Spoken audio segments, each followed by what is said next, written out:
Gente, hoje eu quero conversar um pouco com você sobre alguns aspectos do Canadá que me decepcionaram. A gente vem de um país muito bagunçado e a gente pensa que vou chegar lá, país do primeiro mundo, vai ser tudo diferente. Então, eu vou citar fatos, tá? Como a gente diz em literatura, não conte, mostre. Então, eu vou mostrar. Eu cheguei aqui no Canadá, primeira vez que eu vim aqui, e eu nem era estudante, eu vim como turista ver o meu netinho recém-nascido. Eu estava aqui há uma semana e recebi um telefonema. E era alguém que dizia: você vai ser processada porque fraudou o imposto de renda. Eu comecei a rir, falei, mas eu nem sou canadense, eu nem moro aqui. E a pessoa desligou. Bom, quando eu vim aqui para morar, eu comprei um telefone fixo e durante um ano eu tinha que ter esse telefone fixo por causa do interfone, que aqui não existe, no meu prédio não existe o interfone. Você aperta a campainha e toca no seu telefone fixo. Bom, eu tinha lá meu telefone fixo e todos os dias, tipo 5, 5 e meia da manhã, presta atenção no horário, você está ainda meio adormecida. E era alguém que dizia: é da polícia, você cometeu uma felonia, aperta 1 ou 2 para saber o que aconteceu. E eu desligava, falei, que coisa estranha. Eles telefonam por um telefone fixo, não dizem nem o nome da pessoa com quem eles querem falar. E depois outras canadenses reclamaram comigo: poxa, esses caras ligam às 5 da manhã, a gente está dormindo, eu estou cansada disso. Então, é uma coisa mais ou menos comum aqui. O outro, digamos, golpe é o do correio. A pessoa liga para você, é uma máquina que fala que tem um pacote esperando para você e para saber maiores detalhes, você deve ter que teclar, tecla 1, de novo, não cita o seu nome. Mas esse golpe do correio tem a versão WhatsApp.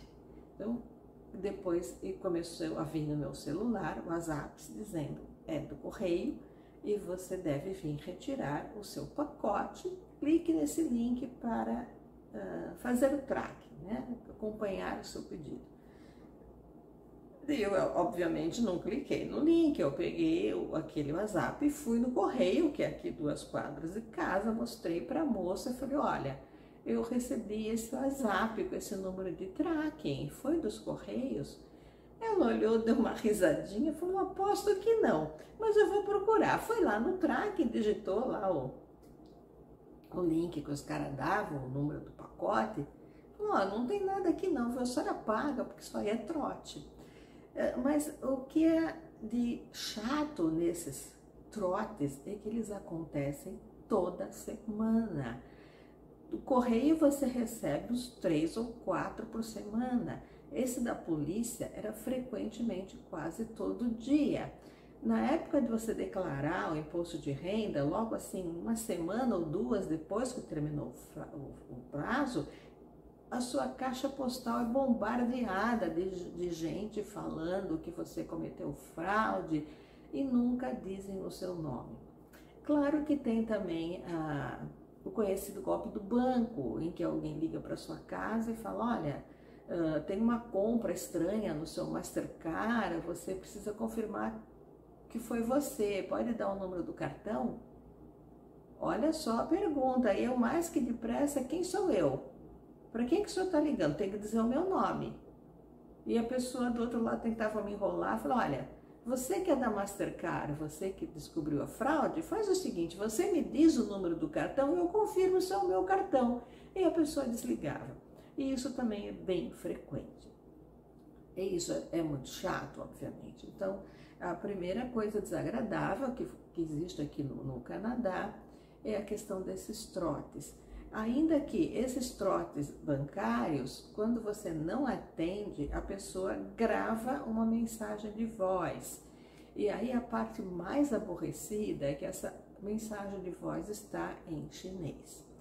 Outra coisa, não adianta muito você bloquear um número, porque você bloqueia 300 números, os caras continuam te telefonando. Dá a impressão que é uma central de chamada com milhares de números. E geralmente eles vêm da região de Ontário, de Montreal, vêm do lado leste do Atlântico, pelo menos no meu caso, no meu celular é isso que vinha. Segunda coisa muito chata aqui neste país é o que eles chamam de policy, que é as normas, as regras que você deve seguir para estar tudo conforme as regras. Os canadenses adoram regras e eles acreditam que as regras deles são as melhores do mundo e que só existe praticamente aquele jeito de fazer as coisas. Você não tenta mostrar que tem uma outra regra que funciona ou que tem uma outra regra que até é melhor, que eles vão ficar muito zangados. Bom, você chega, por exemplo, na faculdade e você tem uma semana, no meu caso eram 3 dias inteiros, você ia de manhã e à tarde, e recebe várias aulas, várias orientações do diretor, de vários professores, da bibliotecária. A policy da biblioteca eu achei bem legal, porque é bem complicado. A biblioteca tem 3 andares, tem muitos ramos, muitos funcionários, você pode imprimir, pode usar computadores, você tem um código para acessar os serviços da biblioteca e tem toda uma série de regras para você acessar os e-books ou fazer um empréstimo. Tem um sistema de você pedir artigos científicos online, é bem legal, mas é muito complicado. Essa parte eu achei interessante, deles darem toda uma explicação. Mas a policy dos comportamentos é insana. Eles têm uma regra que você, quando fala com alguém, você não pode discriminar.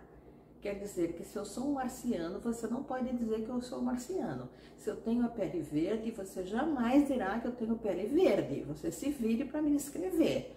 A Sônia, saiba meu sobrenome, ou saiba o meu curso, ou diga alguma coisa bem neutra sobre a minha roupa, aquela mulher de blusa rosa. Você não pode dizer, por exemplo, que alguém está usando um traje típico, ou que alguém está usando um turbante, ou que alguém tem olhinhos puxados, parece ser asiático. Nossa, eles morrem, sabe?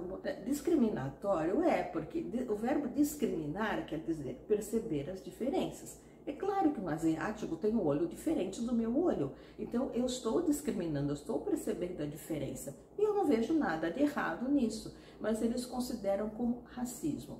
Então, dizer que a pessoa tem o cabelo encargolado, ou que tem a pele meio escura ou meio amarela, é considerado racismo. Nesses 3 dias de preparação, sempre tem alguém da faculdade junto. Então, existem várias brincadeiras que eu acho até uma coisa meio infantil, que você tem que ficar brincando. A cada 15 minutos eles inventam uma brincadeira para quebrar o gelo, é o termo que eles usam, break the ice. E algumas são muito tolas, realmente, mas a gente vai brincar e se você fizer alguma coisa, tipo, aquela menina ali, a loirinha, pronto, tá sendo discriminatória, tá julgando, não tá certo, você leva uma bronca na frente de todo mundo. Bom, depois de que eles acabam de te passar todas essas policies, eles dizem assim, bom, agora vocês podem conversar entre vocês. Sendo que aqui no Canadá, você não pode falar de política, porque não pode, é uma coisa pessoal. Você não pode falar da religião, porque novamente você está sendo racista. Como se dizer que alguém ser cristão, que alguém é budista, fosse racismo, eu não entendi, mas não pode. Então, depois que eles dão essas policies todas, eles reúnem grupo e falam, bom, tem um intervalo, podem conversar. Aí um olha para a cara do outro e fala algum comentário tipo, que legal que tá só hoje, né? Espero que amanhã o tempo também esteja bom. Bom, descoberto por que os canadenses falam tanto sobre o tempo. Porque eles não podem falar sobre nada, porque literalmente tudo é pessoal. Eu estava no grupo de canadenses e alguém falou, meu filho mudou para Montreal. E eu caí na bobagem de perguntar, por quê? Que me pareceu uma coisa normal. A minha pergunta queria dizer alguma coisa tipo, ele foi lá para estudar, ele foi lá porque ele teve alguma promoção no emprego, ou ele foi lá porque se casou com alguém que mora lá. Por mim me pareceu uma pergunta tão normal e nada invasiva. Por se fez um silêncio, todo mundo olhou muito bravo para mim.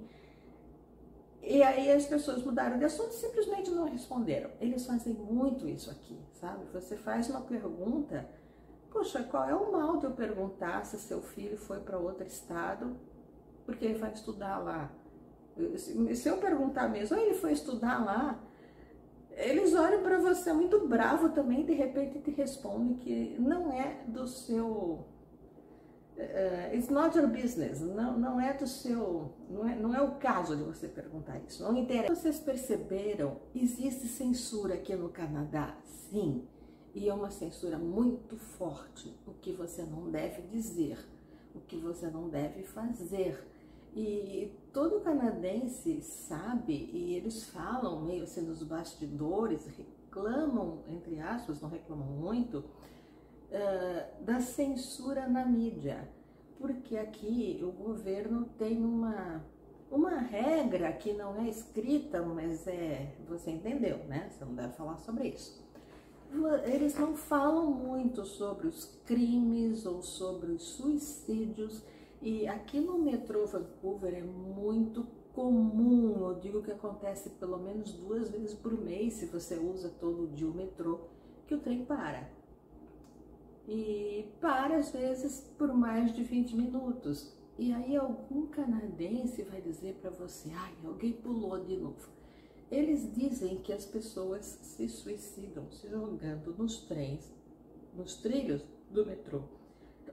E que a polícia acode, a emergência vem, tira o corpo e continua e ninguém toca no assunto. E você acaba sabendo porque essa pessoa que se atirou no trilho é parente de alguém, tem família, as pessoas comentam. Outra coisa, os crimes, que a não ser que seja uma coisa muito pública também, não vai para a mídia. Vou contar um caso concreto. Eu estava com a minha filha dando uma volta no quarteirão com o cachorro, e quando nós saímos, assim, na quadra em que ela morava, tinha um bloqueio da polícia. Sabe aquelas faixas do CSI, aquelas faixas amarelas? E a polícia fez sinal que a gente devia sair dali. Nós demos a volta, fomos passear para o outro lado. E não ficamos esperando, não vimos nada na televisão, não saiu nada no jornal. E aí a minha filha sai e encontra um outro vizinho que morava mais próximo e que falava português, e ela perguntou, e ele, graças a Deus, ele falava português, ele contou. Ele falou o seguinte, pois é, a fulana que morava naquela casa tinha pedido divórcio para o marido, e o marido não estava se conformando com isso. E no dia que a polícia veio aqui, o homem ficou doido. Ele tirou um revólver e falou para ela que ou ela continuava casada com ele, ou ele ia matar o menino. Pegou o filhinho deles, que tinha 4 anos, e enfiou a arma na cabeça do moleque. E ela falou que ia chamar a polícia, saiu correndo de casa, e ele se trancou no escritório. E ela foi para fora da casa e chamou a polícia. A polícia veio, ela contou qual era a situação. O final da história me deixou apavorada. A polícia entrou na casa e falou com o homem, mandou ele abrir a porta do escritório. Ele falou que não ia abrir, que se insistisse ele ia matar o menino. Os policiais arrombaram a porta e enfiaram uma bala na cara do homem. E o homem morreu. E eu fico pensando aquela pobre criança que viu o seu pai ser assassinado na sua frente. Mas a polícia aqui é bem rápida. Lá na escola onde eu estudava, houve um estudante que botou fogo no laboratório, e durante as semanas ele foi dando sinais de que ele estava desequilibrado. As pessoas comentavam, o fulano de repente faz alguma besteira, o fulano não está contente, o fulano isso e aquilo. E um belo dia o professor deu uma nota muito baixa, o camarada discutiu com o professor mandou ele calar a boca, se retirar da sala, e na próxima aula ele foi lá, botou fogo no laboratório e saiu. Em 4 horas pegaram o sujeito numa cidadezinha aqui perto que se chama Surrey, quer dizer, umas 2 horas a distância da faculdade da Langar. Eles foram muito eficientes. E corre-se a boca pequena, eu não sei dizer com detalhes, mas as pessoas que conhecem o rapaz dizem que ele foi deportado. Apesar da família dele já ser canadense, ter residência permanente, ele perdeu a residência permanente e foi mandado embora da faculdade. E outra coisa que eu queria falar a respeito dos crimes é uma amiga que eu tenho, que é da Turquia, e ela me falou que ela não se sente mais segura aqui em Vancouver. Eu perguntei por quê. Então ela me contou uma história. Ela falou que uma moça que veio junto com ela da Turquia, tem uma prima aqui, e essa prima era casada com um menino que era vizinho dela, estudou com ela desde o jardim da infância. Quando ficaram adolescentes, eles gostavam do outro, as famílias se reuniram, acordaram o casamento e casaram os dois. E ela era bem novinha. E o menino se meteu em drogas, tomou um caminho de vida meio doido, e as pessoas diziam para ela, pelo amor de Deus, larga dele. E ela dizia, não, ele é bom, no fundo ele é bom, ele vai, é só uma fase. E aí resolveram vir para o Canadá, talvez pensando que aqui ele pudesse se recuperar, alguma coisa desse tipo, eu não sei. Eu só sei que vieram para cá, essa moça com o marido, essa prima, e essa amiga minha, que é turca, veio junto, né? Vieram juntos na mesma época, e então ela conhecia a moça e não tinha muito contato, porque realmente o marido era uma coisa muito estranha, e logo ficou muito claro que ele já tinha vindo para cá a chamado dos traficantes daqui. Ele realmente foi chamado para fazer uma ponte entre os dois países. Ele era traficante de drogas. E ele começou a se comportar de maneira bem estranha, a gritar, a ficar violento. E a prima dizia para ela, você não está mais no nosso país, aqui você está mais livre, peço o divórcio, sai de casa, essa situação está ficando perigosa. E a moça ficou na dela, não, ele é bonzinho, no fundo ele é um menino bom. Besteiras que as ingênuas que não querem ver dizem. Bom, final da história.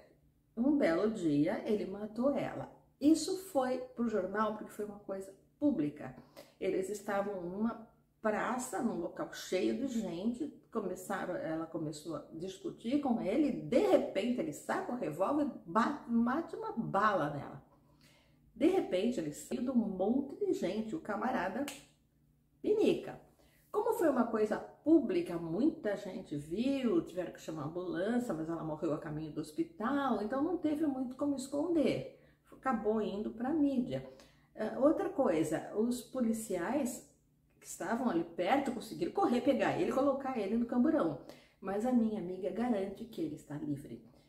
Ele não foi indiciado para ir para julgamento. Alguém muito influente, muito poderoso, falou alguma palavrinha, o cara está livre, leve e solto, está na rua, não tem nenhuma queixa contra ele. E ela falou, eu sei disso, eu conheço ele, eu já vi ele andando por aí.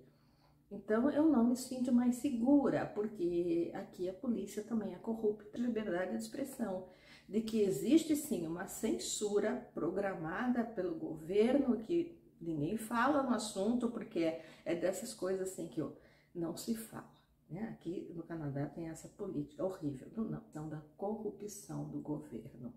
O governo é corrupto. Tem coisas aqui inexplicáveis, por exemplo, o Justin Trudeau. Não sou eu que digo, você procura as estatísticas oficiais, olha nas enquetes que eles fazem para as pessoas, para os eleitores, você apoia a política do Trudeau. Atualmente está em 36% esse apoio, mas desde que eu cheguei aqui, esse apoio nunca chegou a 50%. A maior parte dos canadenses não quer o Trudeau, não concorda com o Trudeau, odeia a política do Trudeau. E é claro que ninguém fala do assunto, não existe um movimento anti-Trudeau, um movimento pela democracia, não. Ninguém fala nada, porque aqui é Canadá, você não pode falar abertamente sobre o seu ponto de vista político, porque isso é pessoal. Mas as fontes oficiais nos contam que as pessoas não apoiam o Trudeau e o Trudeau não sai do posto onde ele está. E isso se deve, não sou eu que digo, eu já ouvi muitos debates políticos na televisão em que políticos discutem sobre a corrupção que existe aqui no Canadá e que ninguém prova, ninguém fala.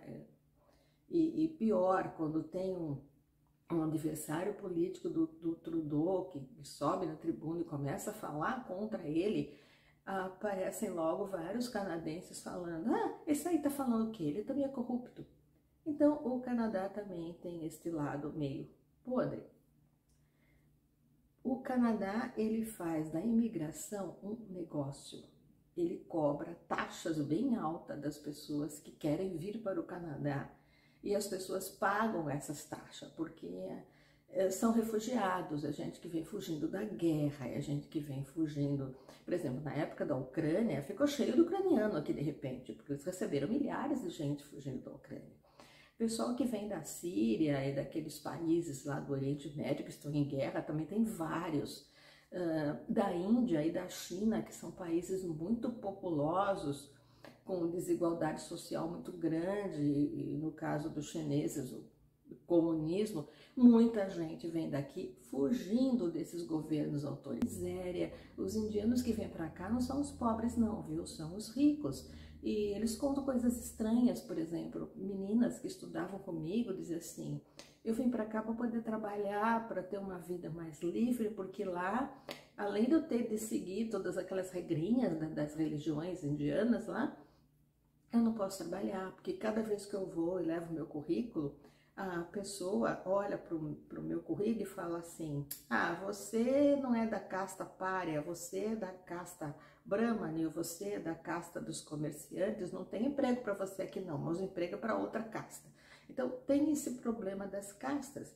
Ela pode ser uma contadora, ela pode ser uma advogada, ela pode ser uma cabeleireira, não interessa, ela não pode trabalhar porque lá eles dão preferência para que o pessoal das castas mais baixas trabalhem e recebam menos, obviamente, né? Então elas vêm para cá doidas para ter uma vida normal, e elas vão em festa, elas riem, elas se misturam os mocinhos com as mocinhas e dançam todo mundo junto, uma liberdade que eu me indago, será que na Índia eles podem ter essa liberdade? Talvez não, eu não sei, não conheço ainda.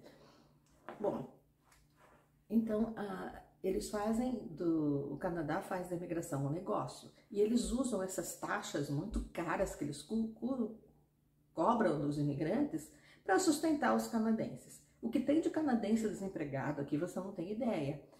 O que tem de canadense que não sai para nada, que está drogado nas ruas, que existe um problema muito grande de drogas aqui. E existem muitos locais, tipo albergues ou centros de reabilitação para receber esse povo. E aqui em Vancouver tem uma rua imensa, mas é imensa mesmo, é tipo assim, mais de 6 quilômetros. Se você anda por ali às 6 horas da manhã, é um acampamento, é um monte de tenda, uma tenda atrás da outra de gente que não tem onde morar, eles vão para lá. Esse lugar é o East Side e quase ninguém vai para o East Side, a não ser que seja muito necessário, porque é lá que vão as pessoas pobres que não têm onde morar. E o governo fez algumas coisas estranhas, porque havia algumas, tipo pensões, que existiam perto do Waterfront, que é um lugar turístico muito bacana, e esses prédios, eles tinham um aluguel muito baixo, e muitas pessoas que ganhavam pouco moravam nesse lugar, e eles pegaram esses prédios, botaram as pessoas para fora, derrubaram para construir prédios altos de luxo. E esse povo ficou sem casa, ficou morando na rua. Então existe essa questão do housing, que eles chamam falta de casas, mas existe também essa insensibilidade para com essas pessoas mais pobres, de oferecer a elas um local decente para elas morarem. Ou, enfim, eu vejo uma bagunça aqui, sabe? Enfim, mas Continuando a falar da imigração, o que acontece com as pessoas que chegam aqui e que são, na maioria, muito bem educadas. Eu trabalhei no Canucks como garçonete, lá você vê veterinários, dentistas, médicos, advogados, pessoas que tinham empreendimentos grandes no Brasil, donos de firmas, donos de restaurantes, que vêm para cá e vem fugindo de várias coisas estranhas, né?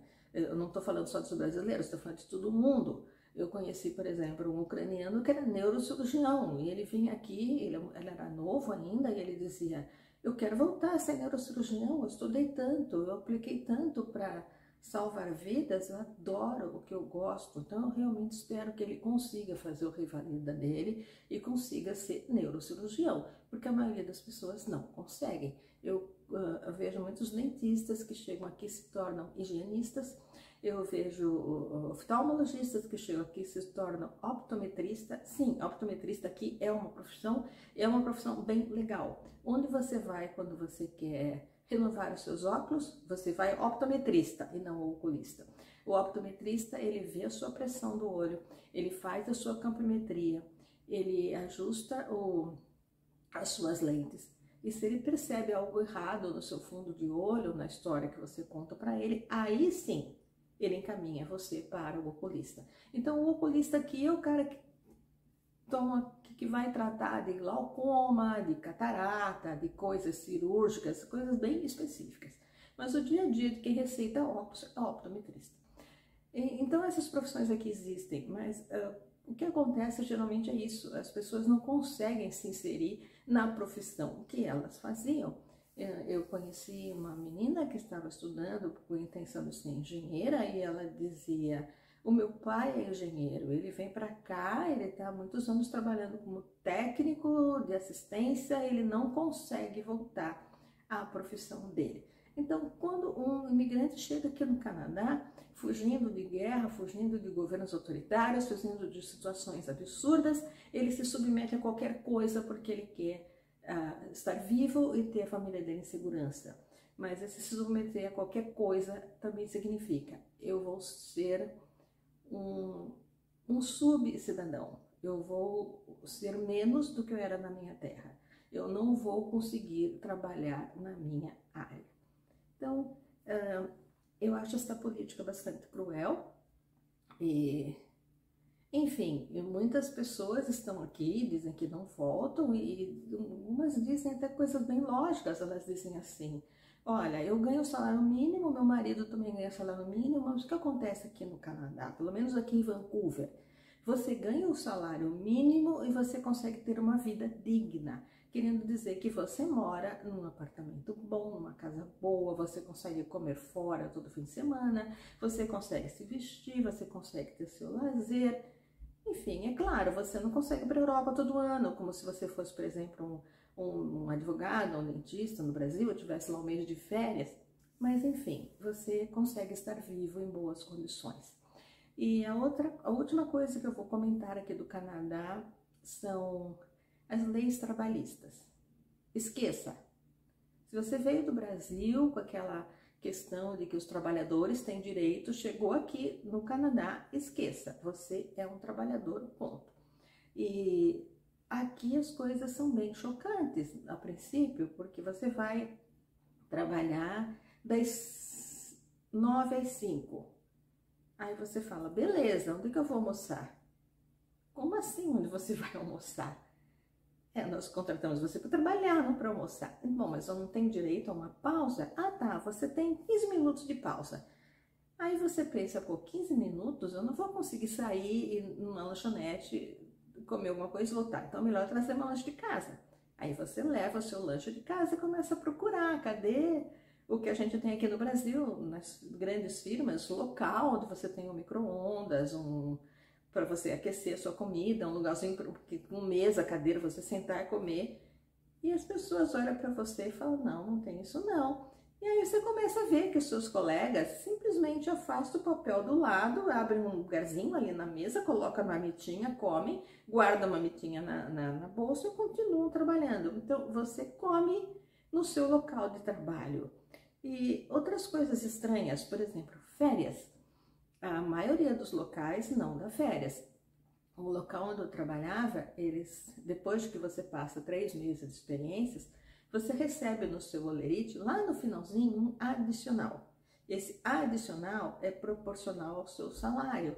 E se você somar durante 12 meses, vai dar um salário. Então, seria como o seu abono de férias que você recebe mensalmente. Você tem direito a 15 dias de férias não remuneradas, que assim, não trabalhou, não ganhou. E alguns locais oferecem, depois de 3 anos você passa a ter direito de férias remuneradas. Aí sim, você pode pedir as suas 2 semanas de férias e ganhar essas 2 semanas. Eu considero 2 semanas muito pouco, pelo menos para quem é estrangeiro, quer ir voltar para o país, ver a família. Mas eu adoro viajar. 1 mês de férias para mim é ideal. Eu vou para Nova Zelândia, eu vou para a Austrália, aproveito bem. Imagina se eu vou para a Austrália e só tenho 2 semanas. Eu mal consigo me recuperar do jet lag e já está na hora de voltar. Mas, enfim, são coisas do mundo capitalista. E este é meu último comentário sobre o Canadá, que me deixa muito decepcionada. Como esse povo é capitalista. Eles adoram dinheiro.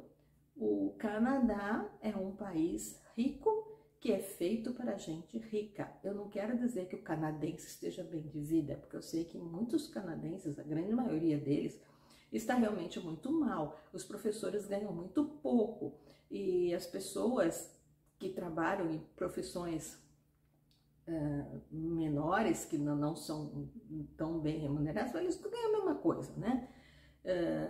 Eles não têm grande riqueza. O canadense, em geral, ele tem um apartamentinho dele e acabou, né? Ele consegue viajar, eles viajam muito, os canadenses viajam muito. Aquele viagemzinho de 2 semanas, eles vão para o México, eles vão para a América Central, às vezes eles vão para a Europa, aquelas 2 semaninhas, mas eles não têm muito dinheiro.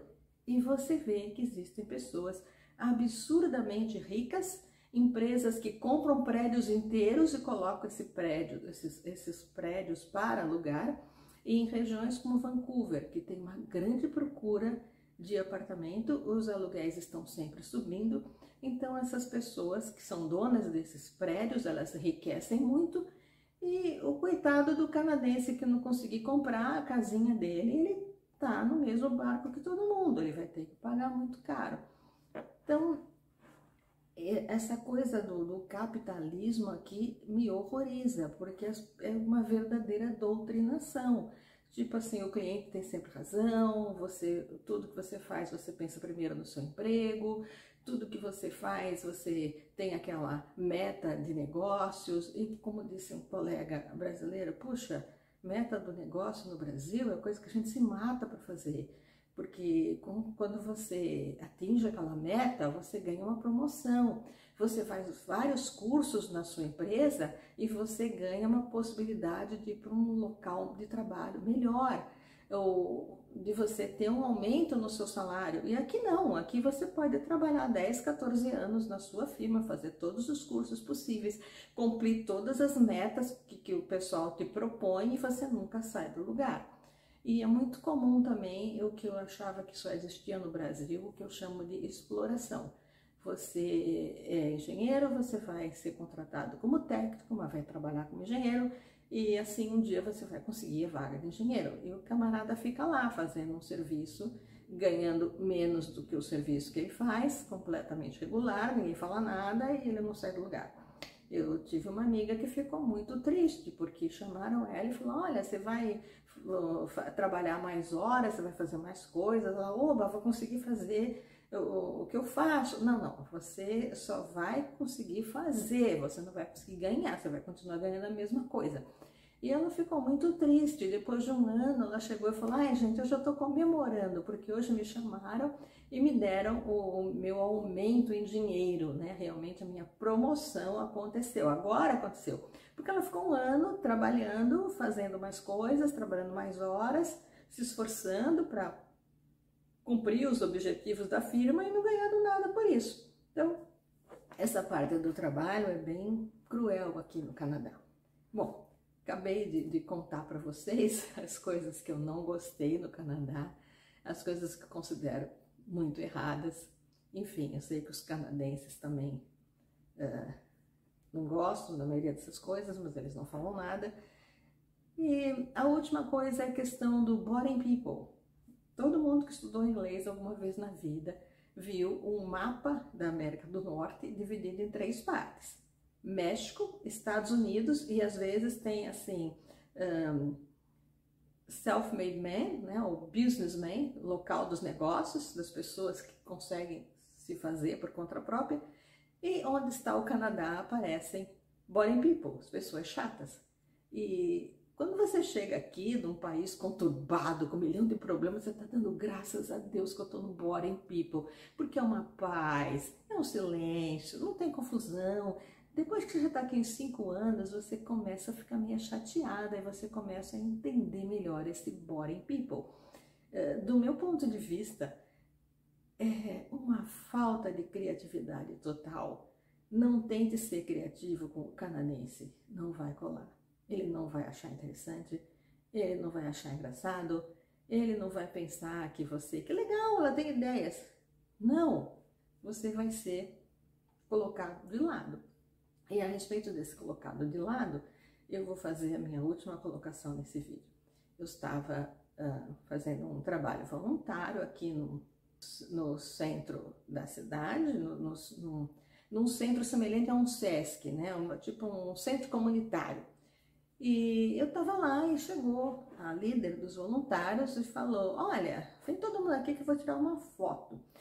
Porque nesse centro, a cozinheira é contratada da prefeitura, ela é realmente uma profissional. E todo mundo que trabalha com ela, quem ajuda no preparo da comida, quem lava a louça, quem serve os clientes daquele centro comunitário, são todos voluntários. E aí nós somos todas de aventalzinho, segurando utensílios de cozinha na mão, para dar aquele ar assim de que eu estou trabalhando.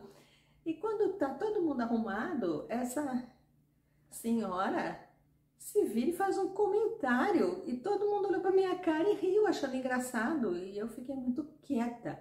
Ela falou o seguinte: é tão bom que agora nós vamos ter um exemplo de mulher não branca na foto. Ela usou a frase a token of non-white woman, e essa palavra token me deixou meio confusa, não é uma palavra que você usa todos os dias. E para mim token é aquele aparelhinho que você usa para acessar o seu banco, para colocar o código do banco. Então, eu falei, não, eu não vou falar nada, eu vou chegar em casa, eu vou olhar direito o significado dessa palavra. E o exemplo dessa palavra token é modelo, então, exemplo. Então, ela quis dizer que naquela foto ela tinha um exemplo de uma pessoa não branca. E eu achei esse não branco ofensivo, extremamente discriminatório, porque quem é não branco? As pessoas indígenas são não brancas, as pessoas negras são não brancas, todos os asiáticos são não brancos, e os árabes indianos também são não brancos. Não pense você que eslavos, escandinavos e alemães são não brancos, viu? Porque para esses povos descendentes de ingleses, white people, a pessoa branca, são os anglos. As pessoas descendentes de ingleses. Se você é anglo, você é white. Qualquer outra coisa, você é não white. E nós brasileiros não somos nem latinos, viu?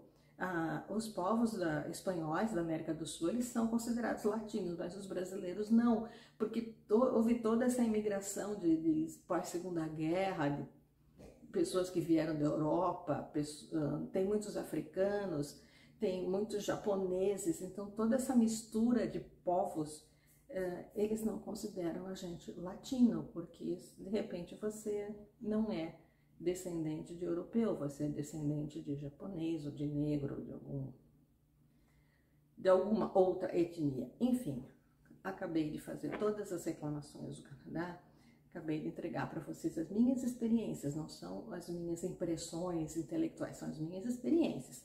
Isso de alguém me chamar de exemplo de mulher não branca foi bem doído, eu não achei engraçado, não achei divertido, não achei legal elas terem dado risada e acharem que tá tudo ok, porque isso não é ok, isso para mim é uma tremenda falta de educação, uma discriminação do jeito que eles fazem, não é?